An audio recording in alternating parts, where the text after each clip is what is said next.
Hey guys, welcome back to Trekyards. He's Commander Cockings, He's Captain Foley.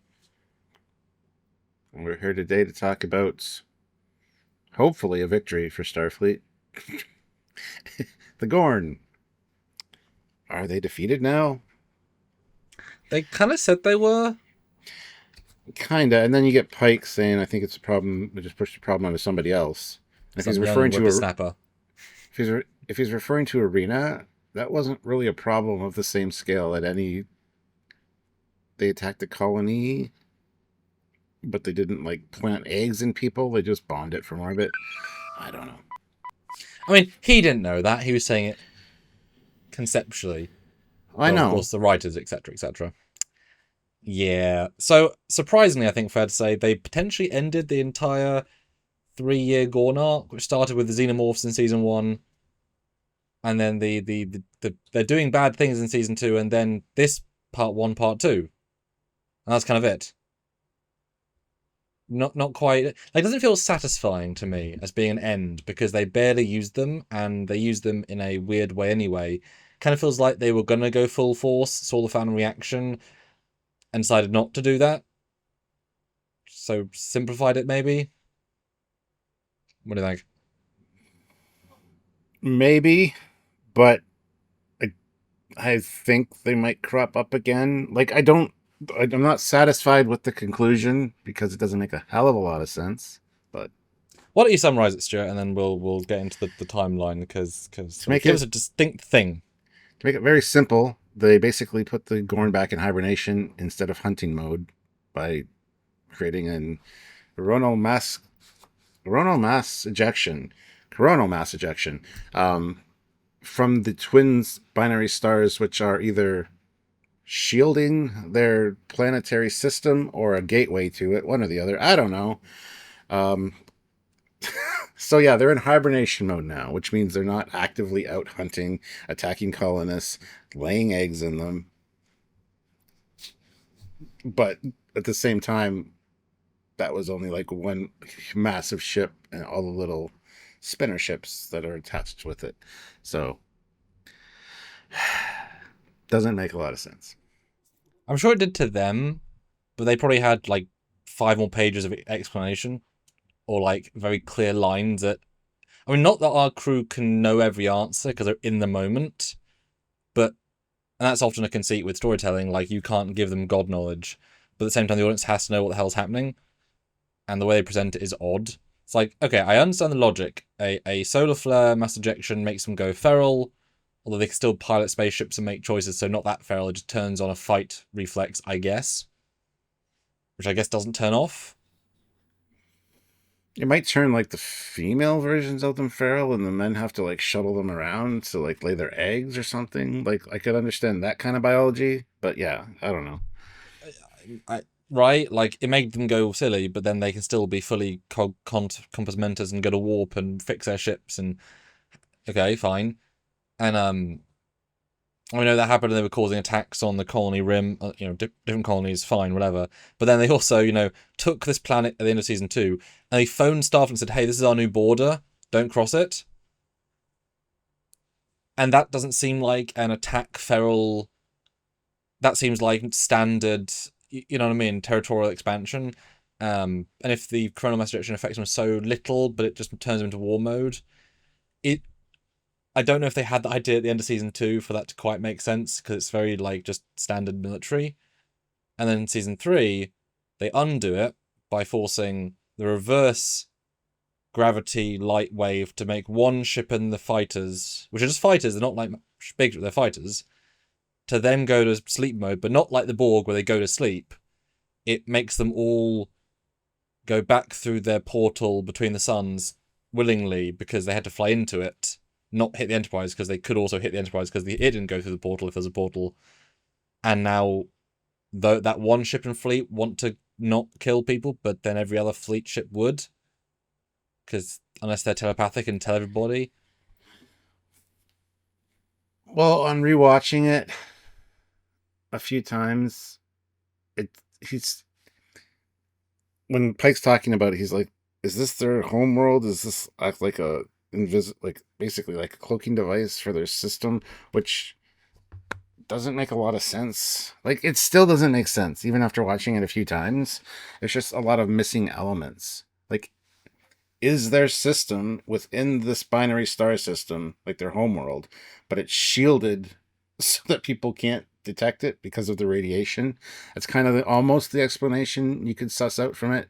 But at the same time, when it goes between the suns, it uses the gravity wells, turns off all its power, goes in, and then you see it visibly like warp out or like. So I don't know. I don't know. Because the first time it plays, it looks as if it goes invisible. Is the way, like, it's still a jump, but you can imagine it, like, it changes the shift. And I assumed it was they were feeding on the light of the suns. Makes sense. Recharge, right? Like, they're lizards, cool, fine, whatever. And they come out of it, but they go back in. No, they go out of it, yeah, and they go back in at the end, the entire fleet, and you see each one. So they're all moving and then phasing. So it's clearly they're not just going through an invisibility screen because the Enterprise is in front of them, which means they'd be in it. So it must be a portal. So they're being sent across the galaxy or not because of 2 stars or not. And then wouldn't you think the Enterprise would say, right, we need to go through this and check? Like, that should be a further episode. Like, let's go to the goal. Because now if we know that ship is in hibernation mode and I guess can make the planet hibernation mode via telling them, then the Enterprise should go through and start negotiations or say hi. Yeah, and it also, like, changing the whatever of the sun, the radiation output to put them in hibernation mode makes sense if it's like within the system of their homeworld, because then that would affect the entire planet possibly, but not the ships that are out doing other stuff. Because you can't imagine it's there only one ship heading toward Federation space. That's it, right? So Yeah, those fighters can't be that powerful. They're just fighters, unless they're going insanely powerful. But you can't keep saying every race we've fought that we don't know that much is now insanely powerful. It's like, stop, right? But not just that, but the whole point of the situation is they were triggering. There was many coronal mass ejections happening, which are all naturally occurring. So as soon as there is one more from their system, which had like one in the episode itself, so they were pretty common it seemed, they'll go feral again. So it's only a stop for that minute. So that, now I didn't consider that. Like, the fact that Pike's saying, well, we're fine now. It's like, when's the next coronal mass ejection? 2 days. What's else 2 days? That does not seem like a solution because one triggered one will trigger the other. Because kind of you can get the context from Uhura saying that looks like we're in store for a really long series of like, basically hunting. Yeah, hunting. Like, it's going to be a while. The next Great War, yeah. It's like the suns are building up to this stage where it's just like they would do that for a couple years and then they calm back down again. Mm-hmm. So yeah, it doesn't make a lot of sense. But it's they also said that in the end of season 2, a coronal mass ejection is what caused the Gorn ship to attack the planet in the first place. So they're affected by any sun in any location, which also means that any other Gorn ship in any part of the galaxy, they're not that common, of course, but it's going to happen again. And it's very unclear. And it's by their explanation. And it felt unsatisfying because of that. And it's funny, it didn't even need it to be their homeworld, wherever that logic was. It just needed to be one ship, the main ship, the capital ship, and say they could like order everyone else. I don't know. It was weird. But I made a graphic though, because you had said in our editor review, does this now fix Arena? Because they're obviously trying something with hibernation, deal that another day. So here's the timeline for the Gorn, which let's go in reverse order, right? We see Gorn working as a chill guy on a Federation starbase in the 2381, the post-TNG. So they're happy-go-lucky, chill guys. They ain't feral, they ain't hibernation, they're selling kebabs. Right? Chill. Absolutely no threat. We see Varys Gorn, he's just the funniest one. Cut back to NG67, the Arena, and I did rewatch this for this prep.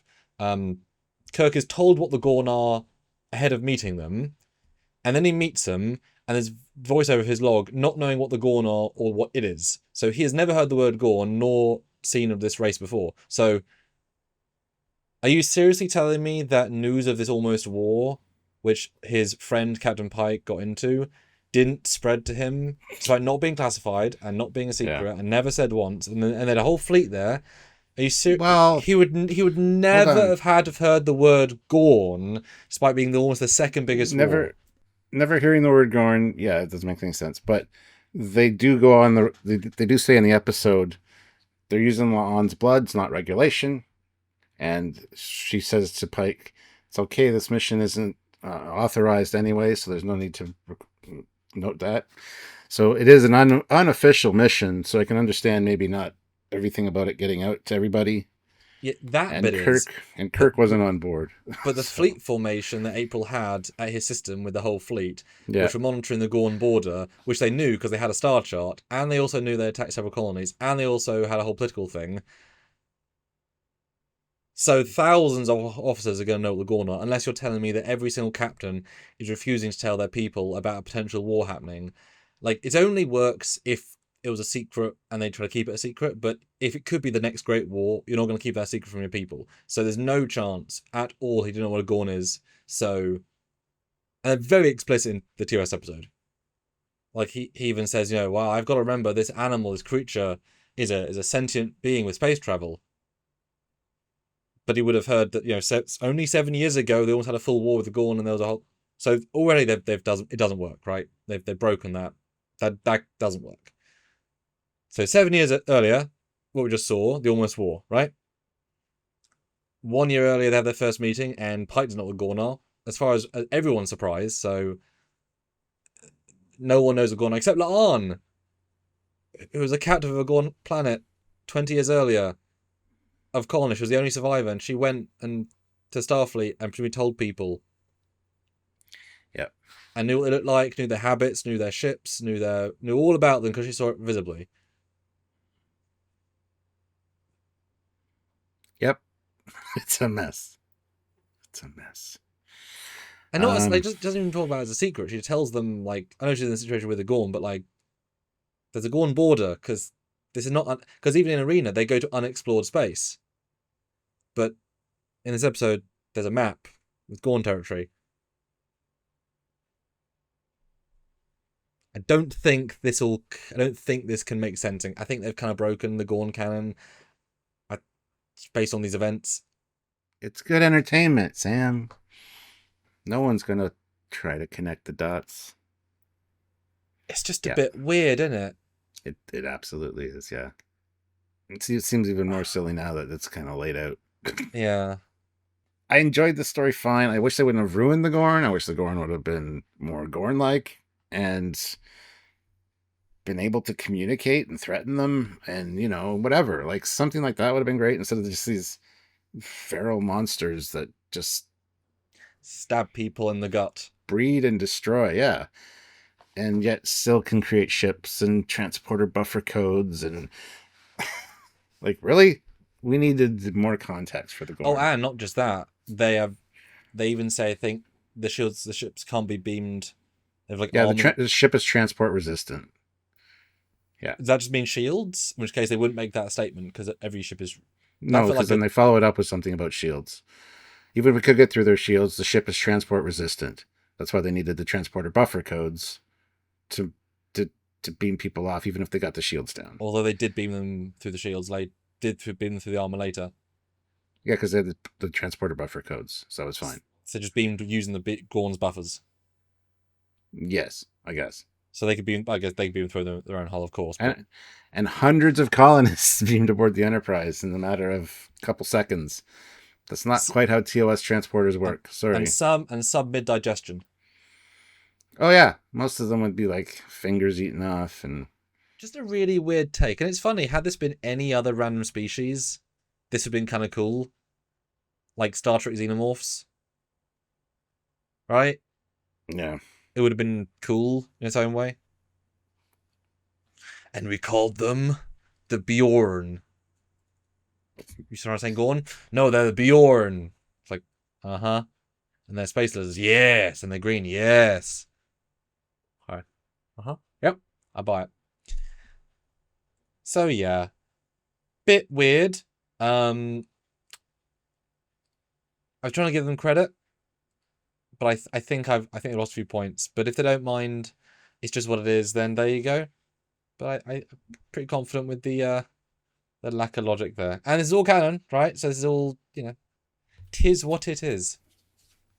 Yep. I would love We'll to see if see. they come back again. Yeah. Yeah. I'd love to see a more detailed breakdown. If there's more information we missed or whatever, please let us know in the comments section down below.